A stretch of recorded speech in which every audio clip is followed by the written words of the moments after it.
They fired me on a Tuesday, 3 days before my wedding. The HR director, a woman named Patricia who I'd helped train, whose performance reviews I'd personally salvaged twice, slid a manila folder across the conference table and told me my position had been eliminated due to restructuring. She wouldn't look me in the eye. Behind her, through the glass wall of the conference room, I could see my desk. Someone was already boxing up my things. I didn't cry. I didn't beg. I sat perfectly still and watched Patricia's hands shake as she pushed the severance agreement toward me. 2 weeks' pay, a non-disparagement clause, a confidentiality agreement that would prevent me from discussing the circumstances of my departure. I signed everything, smiled, thanked her for her time, walked out of that building with a cardboard box and the kind of clarity that only comes when someone shows you exactly how disposable you are. This isn't a story about getting even. It's a story about getting everything. My name is Adrienne Cole. I'm a 32-year-old woman. For 7 years, I was the director of operations at Meridian Financial Group, a mid-sized investment firm in Chicago that managed $2.3 billion in assets. I built their client retention program from scratch. I streamlined their compliance protocols. I personally brought in 17 high-net-worth clients who collectively represented $340 million in managed assets. And 3 days before I was supposed to marry the love of my life, they fired me to make room for the CEO's nephew. What they didn't know, what they couldn't have known, was that for 7 years, I had been the institutional memory of that company. I knew where every body was buried. I knew which clients were unhappy. I knew which regulations they were skirting. I knew which executives were cooking their performance numbers. I knew everything, and I was about to teach them that some people are too dangerous to humiliate. Before we continue, drop a comment and let us know where you're watching from. And don't forget to hit that subscribe button, because this story is just getting started. Let me take you back, not to the firing, but to the beginning, because you need to understand who I was before Meridian broke me, before I became the kind of person who could orchestrate a company's destruction while smiling at my wedding reception. I grew up in Gary, Indiana. My father worked at a steel mill for 33 years. He was a union man, proud of his work, proud of his pension. When I was 16, the mill shut down, moved operations to Mexico. My father's pension was absorbed into a corporate bankruptcy, restructured into payments so small they were basically symbolic. He got 63 cents on the dollar for 3 decades of labor. I watched him sit at our kitchen table, night after night, trying to understand how promises made by men in suits could simply evaporate. How a lifetime of loyalty could be valued at 63 cents on the dollar. He died when I was 21. Heart attack. The doctors said it was genetic. I knew better. You can die from betrayal just as surely as you can die from cholesterol. At his funeral, one of his former supervisors, a man who'd taken a buyout and walked away with $1.2 million, showed up and told me my father had been a good, reliable worker. Reliable. The same word Nathaniel had used for someone else's mother in the document I'd read. It's the word powerful people use when they want to summarize a life without actually valuing it. I decided then that I would never be reliable. I would be indispensable. I went to Northwestern on scholarships and student loans. Majored in finance. Graduated top 15%. Got recruited by Meridian right out of school as a junior analyst. The CEO, Richard Caldwell, personally called me into his office during my second week. "Adrienne," he said, leaning back in his leather chair, "I see something in you. A hunger. An attention to detail. You're going to go far here if you're willing to put in the work." I was willing. God, I was so willing. For 7 years, I was the first one in the office and the last one out. I worked weekends. I took calls during vacations. When Richard needed someone to handle a sensitive client crisis at 2 a.m, I was the one he called. When the compliance department needed someone to untangle a regulatory mess, I was the one who figured it out. I didn't just work for Meridian. I became Meridian's central nervous system. And I believed, genuinely believed, that loyalty would be rewarded. That competence would be recognized. That if you made yourself invaluable, you would be valued. I was such a fool. 3 weeks before my wedding, Richard called me into his office. This wasn't unusual. Richard and I had a good relationship.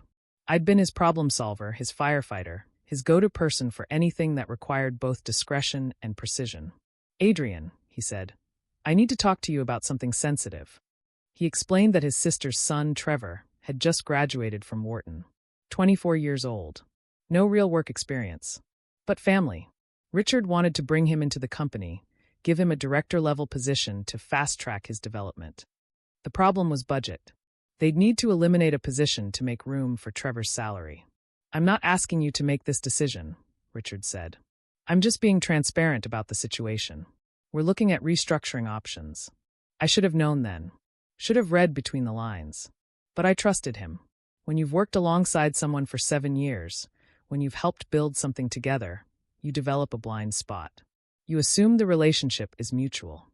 I went home that night and told my fiancé, Marcus, about the conversation. We were in the middle of wedding planning, juggling vendor deposits, seating charts, last-minute alterations.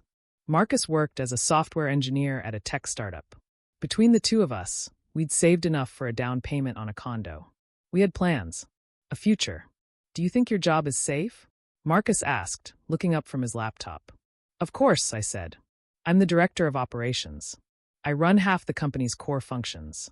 They can't eliminate my position." Marcus looked skeptical. "Just start putting out feelers. Updating your resume. Just in case." "I don't need to," I said. "Richard values me. He's told me that dozens of times." Marcus didn't argue. But I saw something in his expression. Concern. Or maybe pity. 2 weeks later, I got the calendar invite. HR meeting. Tuesday, 3 p.m. The subject line was blank. I knew. I've replayed that moment 1,000 times. The sinking sensation in my stomach. The way my hands went cold. I knew with absolute certainty what was about to happen. And yet some part of me still hoped I was wrong. The weekend before that Tuesday meeting, Marcus and I finalized our wedding details. We picked up our rings. We confirmed the final head count with the caterer. We practiced our first dance in our living room, laughing as we stepped on each other's feet. Sunday night, lying in bed, Marcus said, 3 more days until we're married. Can you believe it? I kissed him. 3 more days. What I didn't say, 3 more days until I'm unemployed. Tuesday, 3 p.m. Patricia from HR was already in the conference room when I arrived. So was Trevor Caldwell, Richard's nephew. The 24-year-old Wharton graduate who'd been shadowing me for the past 2 weeks, asking questions about my processes, my client relationships, my systems. He was sitting in the corner, trying to look invisible. But I saw him, and I understood. Patricia slid the folder across the table, used the word restructuring, explained that my role was being absorbed into other departments, and that Trevor would be assuming some of your client-facing responsibilities. I let her finish. Then I asked the only question that mattered. Does Richard know about this? Patricia's face went carefully neutral. This decision was made at the executive level. Does Richard know this is happening today? 3 days before my wedding. Silence. Did he know, I said, my voice perfectly calm, that you were firing his director of operations during wedding week, or did you schedule this without consulting him? Adrian, Patricia said. The timing is unfortunate, but... Unfortunate. I tasted the word. That's an interesting choice. I looked at Trevor. He was staring at his phone, pretending not to hear any of this. Trevor, I said. He looked up, startled. You're going to fail, I said pleasantly. Not because you're stupid. You're probably very bright. But because this job requires 7 years of institutional knowledge that can't be transferred in 2 weeks of shadowing. You're going to walk into systems you don't understand, with clients you haven't built relationships with, and you're going to make mistakes. Expensive ones. Trevor's face went red. Patricia started to interrupt. I'm not threatening him, I said. I'm just stating a fact. This position requires expertise he doesn't have. But that's not his fault. That's Richard's fault for putting him in this position. And yours, Patricia, for executing it so poorly. I signed the severance agreement. Signed the non-disparagement clause. Signed the confidentiality agreement. Is there anything else? I asked. Patricia looked relieved. No.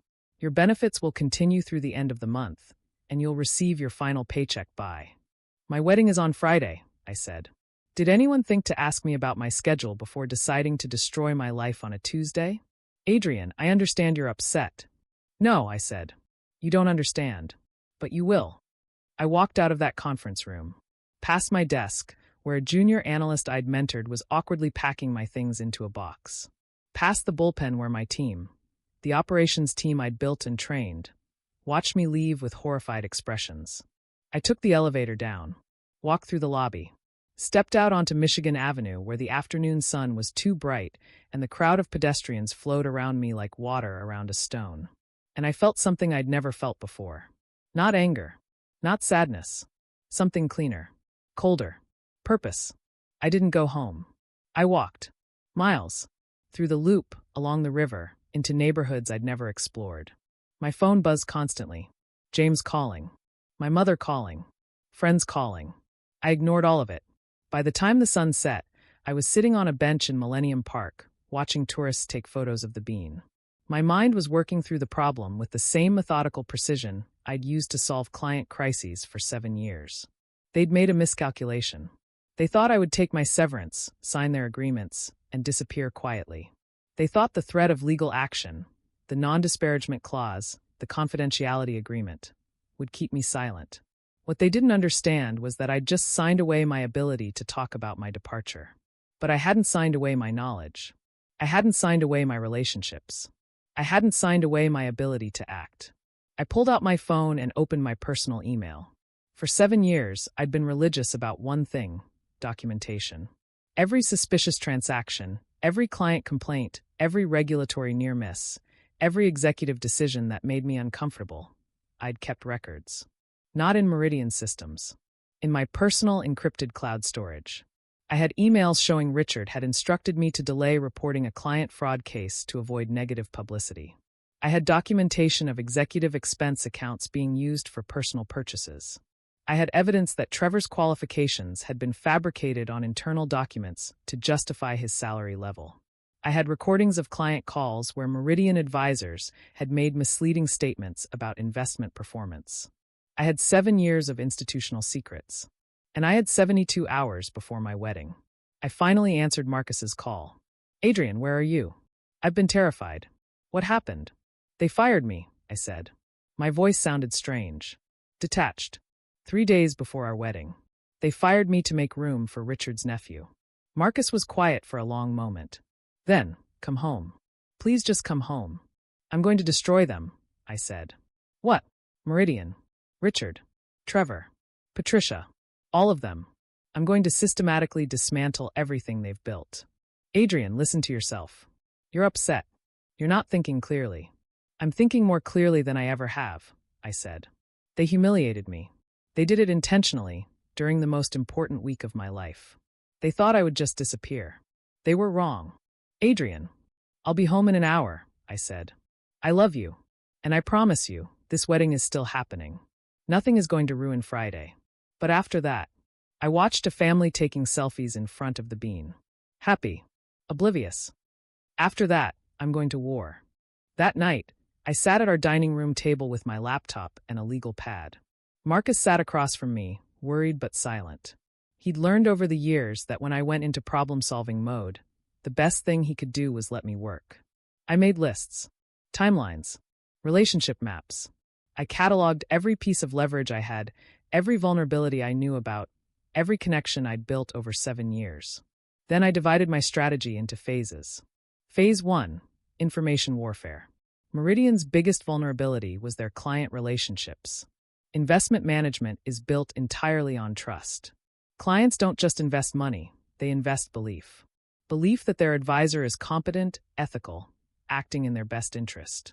I had maintained personal relationships with 17 high-net-worth clients. These weren't just professional connections. These were people I'd taken to dinner, whose kids' graduations I'd attended, whose financial lives I'd helped navigate through divorces, business sales, inheritance crises. They trusted me. Not Meridian. Me. Over the next 3 days, I was going to have 17 conversations. Friendly calls. Checking in. Mentioning, casually, that I'd left Meridian. That I'd found the corporate culture had become concerning. That I'd noticed some practices that made me uncomfortable as a fiduciary. I wouldn't make accusations. I wouldn't violate my confidentiality agreement. I would simply express concern. Plant seeds of doubt. Let them ask questions I couldn't answer. Phase 2, regulatory pressure. The financial industry is heavily regulated. For good reason. When investment advisors cut corners, people lose life savings. I had documentation of 3 specific instances where Meridian had skirted SEC regulations. Nothing catastrophic. Nothing that would result in criminal charges, but enough to trigger an investigation. Enough to create negative publicity. Enough to make other clients nervous. I would send anonymous tips to the SEC, FINRA, and the Illinois Securities Department. I would include enough specific detail that they'd have to investigate. And I would time the tips to arrive the week after my wedding, when Richard would be most off guard. Phase 3, internal sabotage. Trevor didn't know what he didn't know.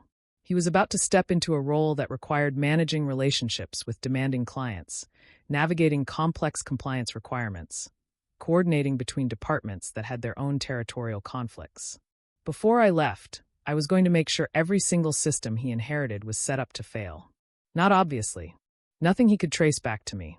Just incomplete documentation. Ambiguous processes. Client notes that were technically accurate but missing crucial context. I was going to make his job impossible.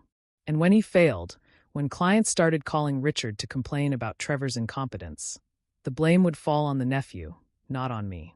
Phase 4, the coup de grace. This was the part that made Marcus go pale when I explained it. Meridian's largest client, a family trust worth $180 million, had been my personal relationship for 6 years. The trustee, Margaret Chun, was a former corporate attorney in her 70s. Brilliant. Demanding. Ruthless in her expectations. Margaret didn't like Richard. She'd told me, privately, that she only stayed with Meridian because of me. Because I understood her needs, communicated clearly, never patronized her. After the wedding, I was going to have lunch with Margaret. I was going to tell her the truth. That I'd been fired, that I'd been replaced with an unqualified 24-year-old, that I had concerns about Meridian's corporate governance. And I was going to suggest, very gently, that she might want to consider moving her family's trust to a different firm. If Margaret pulled her $180 million, other clients would follow. It would start a cascade, a bank run in slow motion. Meridian would lose 15 to 20% of their assets under management within 6 months. That would trigger a liquidity crisis. Layoffs. Potentially a fire sale. They'd fired me to save money. I was going to cost them everything. Wednesday. Day 1 post-firing. Day 2 before wedding. I woke up at 6 a.m. and started making calls. The script was simple. Friendly. Concerned. Margaret, it's Adrian Cole. I wanted to reach out personally to let you know I'm no longer with Meridian. Yes, it was unexpected. No, I'm planning to take some time before jumping into anything new. Well, that's actually why I'm calling. I wanted to make sure you knew about the transition. They've brought in Richard's nephew to take over some of my client relationships. Trevor Caldwell. He's very young, just out of business school. I'm sure he's bright, but yes, it is a significant change. Margaret, I can't really comment on internal decisions, but I will say I had some concerns about the direction the firm was heading. I think you should schedule a meeting with Richard and ask some direct questions about oversight and compliance. I wouldn't want you to worry, but I also wouldn't want you to be surprised if questions come up. You take care. 17 calls. Same script, adjusted for each relationship. By the end of Wednesday, I'd planted enough doubt to keep Richard busy for weeks. That afternoon, I met Marcus for our final dress fitting. He kept looking at me like I was a stranger. "Are you okay?" he asked. "I'm perfect," I said. And I meant it. For the first time in my adult life, I wasn't performing. Wasn't managing up. Wasn't trying to be indispensable. I was simply executing a plan. Thursday. Day 2 post-firing. Day 1 before wedding. I spent the morning drafting my anonymous regulatory complaints. 3 separate tips, each to a different agency, each containing just enough detail to be credible but not enough to trace back to me. The SEC tip focused on the delayed fraud reporting. FINRA got the details about the misleading performance statements. The Illinois Securities Department got documentation about the fabricated qualifications in Trevor's hiring paperwork. I used a VPN. Sent the emails from a burner account. Included PDFs with redacted metadata. Professional. Untraceable. Devastating. That evening was our rehearsal dinner. Both our families. Our closest friends. Everyone drinking wine and laughing and making toasts about love and commitment. My mother pulled me aside at one point. "Adrian, honey, are you okay? You seem distracted." "Just nervous about tomorrow," I said, kissing her cheek. What I didn't say. Tomorrow is the last day I'm going to spend thinking about anything other than destroying Richard Caldwell's company. Friday. Wedding day. I woke up in a hotel room, Marcus in the adjoining suite. We'd spent the night apart, following tradition. My phone had 47 notifications. I ignored all of them. The wedding was perfect. Marcus looked devastating in his navy suit. I cried during the vows, and they were real tears. Whatever I was about to become, whatever I was about to do, this moment was untouched by it. We danced. We ate overpriced catering. We listened to speeches from friends who talked about destiny and soulmates and forever. During the reception, my phone buzzed with a text from an unknown number. I almost deleted it. Then I read it. Adrian, this is Richard. I just received calls from 6 of our top clients with concerns about your departure and questions about Trevor. We need to talk. Please call me. I showed the text to Marcus. He was sitting beside me at the head table, his hand in mine. You're really doing this, he said quietly. I told you I would. And nothing I say will change your mind? Would you want to marry someone who could be humiliated like that and just walk away? Marcus was quiet for a long moment. Then he squeezed my hand. No, he said. I wouldn't. I deleted Richard's text without responding. The wedding ended at midnight. Marcus and I left in a car covered in ribbons and cans, heading to a boutique hotel downtown.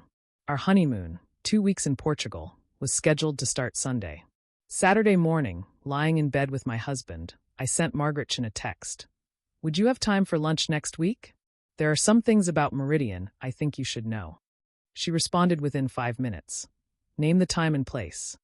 Our honeymoon was surreal. Marcus and I spent 2 weeks touring Lisbon, Porto, the Douro Valley. We drank wine. We ate seafood. We took photos of Azulejo tiles and pretended we were just 2 newlyweds enjoying their first trip as husband and wife. But every morning, I woke up early and checked my encrypted email. The regulatory complaints hit during week 1. I got an alert from a Google News search I'd set up. Meridian Financial Group under investigation by SEC. The article was brief. The SEC had opened an inquiry into potential compliance irregularities. Meridian had issued a statement saying they were cooperating fully with regulators and confident in their practices. Marcus found me reading the article on the hotel balcony, watching the sun rise over the Tagus River. It started, I said. He didn't ask what I meant. By week 2, the cascade was accelerating. Margaret Chen had pulled her $180 million trust.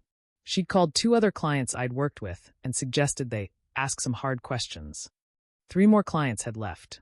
Meridian was now down $240 million in assets under management. In the investment world, that kind of sudden outflow is blood in the water. Other clients start wondering what they don't know. Richard called my phone 17 times. Left voicemails that progressed from confused to angry to desperate. Adrian, what the hell did you say to Margaret Chen? She's telling people we're under investigation. She's making accusations about Trevor. You signed a confidentiality agreement. I need you to call me back immediately. I never returned his calls.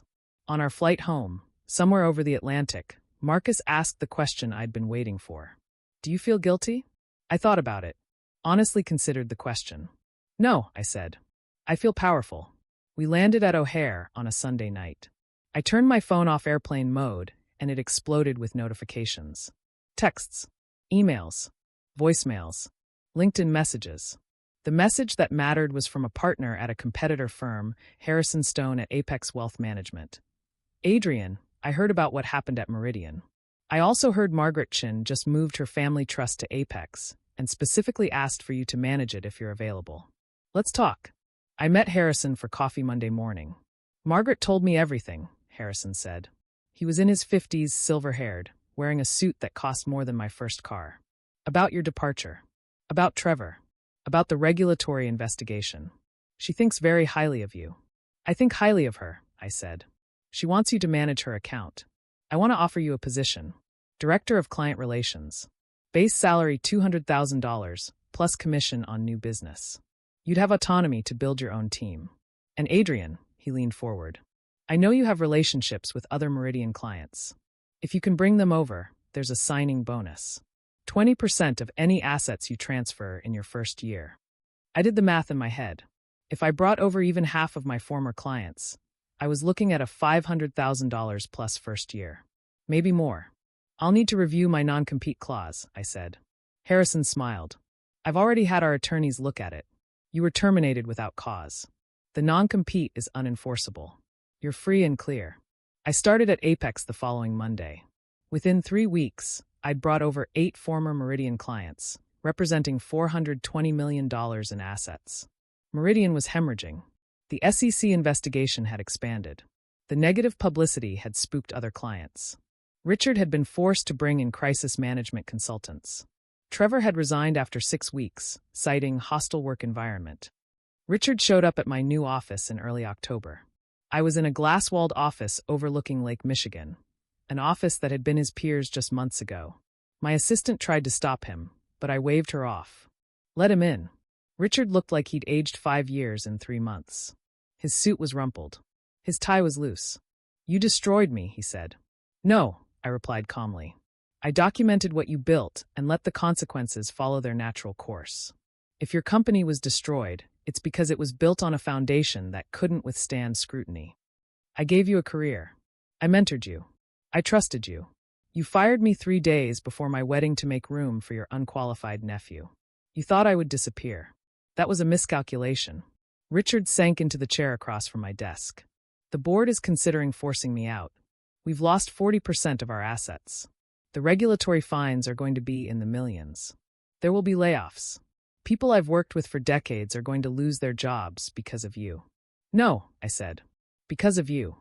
You created a culture where nepotism mattered more than competence, where loyalty could be discarded for convenience, where someone's wedding week was an acceptable time to destroy their livelihood. Those people are losing their jobs because you ran your company poorly. I made one mistake. You made dozens of mistakes. I just made sure they all came due at the same time." Richard stared at me. "Who are you? You were never like this. 7 years I worked with you, and I never saw this side of you. That's because I was useful to you then. You're only seeing the real me now that I'm dangerous." He left without another word. I watched him walk across the parking lot from my office window. Watched him get into his Mercedes. Watched him sit there for 5 minutes before starting the engine. I felt nothing. Meridian Financial Group filed for Chapter 11 bankruptcy protection in January, 6 months after my firing. The company was acquired by a larger firm in a fire sale. Richard was forced out with no golden parachute. Trevor went back to business school. Patricia from HR was laid off in the 3rd round of cuts. The regulatory investigations resulted in $4.2 million in fines and a consent decree requiring enhanced oversight for 3 years. Several clients sued for misrepresentation. The lawsuits were settled quietly. I read about all of this in industry publications. Watched it unfold from my office at Apex, where I'd been promoted to Senior Vice President of Client Services.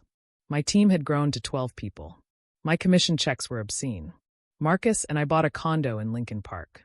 We talked about adoption. We went to therapy to process what I'd done, what I'd become. "Do you regret it?" the therapist asked during one session. "I regret that it was necessary," I said. "I don't regret that I did it." The therapist turned to Marcus. "How do you feel about what Adrian did?" Marcus thought for a long time. "I'm married to someone who, when pushed to the edge, will burn down the world around them rather than accept humiliation. That's complicated, but I'd rather be married to someone dangerous than someone weak." We held hands during the rest of the session. 6 months after Meridian's bankruptcy, I received a LinkedIn message from Trevor Caldwell. "Adrian, I know we didn't part on good terms. I wanted to reach out and apologize. I was young and arrogant, and I didn't understand what I was stepping into. I'm back in business school now, trying to do things the right way. I watched what you did to Meridian, and I learned something. Never underestimate someone just because they're being polite. I hope you're doing well." I stared at that message for a long time. Then I wrote back, "Trevor, thank you for reaching out. I don't hold any animosity toward you personally. You were a chess piece in someone else's game. My advice, when you graduate, build your career on your own merit. Don't let anyone hand you something you haven't earned. It will only make you vulnerable to people like me. Good luck." He never responded. It's been 2 years now. Marcus and I are sitting on our balcony, drinking wine, watching the sun set over Chicago. Our daughter, adopted 7 months ago, is asleep in her crib inside, monitored by the baby camera on my phone. "Do you ever think about what you became?" Marcus asks. "Every day." And I swirl the wine in my glass. I think about my father, about how he spent 33 years being reliable, being loyal, being everything his employers asked him to be. And they paid him 63 cents on the dollar when they were done with him. And And I think about the version of me that believed loyalty would be rewarded. The version that thought competence and dedication would be enough. That version died in a conference room on a Tuesday afternoon, 3 days before my wedding. Do you miss him? That version of you? No. That version was weak. He would have taken his 2 weeks severance and found another job and spent the rest of his life wondering why his best wasn't good enough. And this version? The one who bankrupted a company. I look at my husband, at this man who promised to love me for better or worse and somehow still chooses me every day, even knowing what I'm capable of. This version understands that the world is not fair, that loyalty is not rewarded, that the only thing that protects you is being too dangerous to discard. That's a dark way to see the world. It's an honest way to see the world. Marcus is quiet for a while. Then, our daughter is going to grow up and face betrayals of her own someday. What are you going to teach her? To be like your father, or to be like you? It's the question I've been asking myself for 2 years. The question that keeps me up at night. I'm going to teach her, I say slowly, that kindness is not weakness. That loyalty has value. That building things is better than destroying them. But I'm also going to teach her that some people will mistake kindness for weakness. That some people will exploit loyalty. That sometimes the only way to stop being a victim is to become dangerous. That's not an answer. Yes, it is. I'm going to teach her to be strong enough that she never has to choose between being good and being safe. Because I wasn't strong enough. I had to choose. And I chose survival. Marcus reaches over and takes my hand. I don't think you're a villain, Adrian. What am I then? You're someone who learned a hard lesson about power and decided to never be powerless again. That doesn't make you a villain. It makes you human. Richard would disagree. Richard destroyed his own company. You just accelerated the timeline. Is there a difference? I think there is. But I also think you're going to spend the rest of your life trying to figure out where the line is between justice and revenge. He's right. I know he's right. So here's my question for you, because I genuinely don't know the answer. If someone humiliates you at your most vulnerable moment, 3 days before your wedding, after 7 years of loyalty, do you take it? Do you sign their papers and disappear? Do you let them win because fighting back would make you the villain? Or do you fight back with everything you have? Do you use every advantage, every piece of leverage, every secret you've kept? Do you show them that some people are too dangerous to humiliate? I destroyed a company. I cost Richard Caldwell his career. I contributed to dozens of people losing their jobs. I did all of that deliberately, strategically, without remorse. But here's what I think about late at night. Meridian was already corrupt. Richard was already cutting corners. Trevor was already unqualified. The regulatory violations were already there. I didn't create those problems. I just made sure they all came due at the same time. So was I the villain? Or was I just the person who refused to be the victim? Maybe the answer is both. Maybe we're all capable of becoming the villain in someone else's story if we're pushed hard enough. Maybe the only difference between a victim and a villain is opportunity and willingness. I don't know if what I did was right, but I know it was effective. I know that Richard Caldwell will think twice before he ever fires anyone during their wedding week again. I know that Trevor learned a lesson about earned versus given power. I know that I sleep well at night in a beautiful condo with my husband and my daughter. And I know that when my daughter grows up and asks me what to do when someone treats her as disposable, I'll tell her the truth. You have 2 choices. You can accept it and hope the world eventually notices your worth. Or you can make them regret ever underestimating you. My father chose the first option. I chose the second. Which one would you choose?